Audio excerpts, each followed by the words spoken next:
Михаил Юрьевич, только что на расширенной встрече было подписано два соглашения. Подскажите, в чем значимость этого нового этапа взаимоотношений между Псковской областью и Республикой Абхазия? И, может быть, какие дополнительные возможности открываются после вот такого документального подтверждения наших намерений?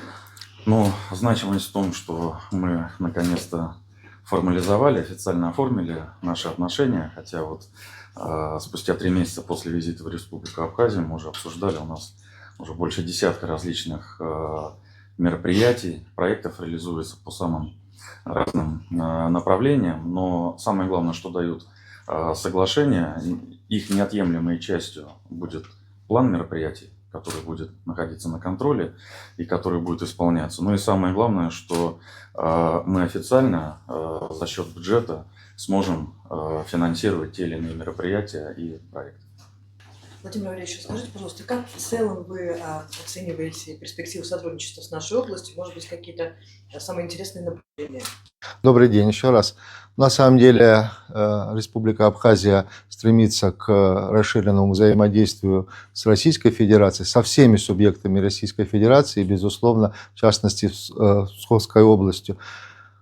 Только что было сказано Михаилом Юрьевичем о том, что наши намерения, о которых мы в августе месяце договаривались, обсуждали много планов, наконец-то формализовалось, наконец-то мы сегодня подписали, на наш взгляд, очень важный документ, межправительственный документ, который дает правовые основы для тесного взаимодействия. Здесь очень много мероприятий, о которых мы наверняка будем освещать общество, будем говорить о достижениях.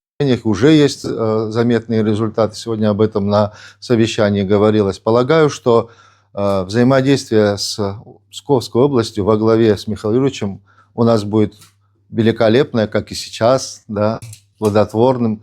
Я, пользуясь случаем, хочу поблагодарить всю команду губернатора за очень предметную работу не только над соглашением, над каждым совместным мероприятием, которое мы проводим как на территории республики, так и в Псковской области. Спасибо.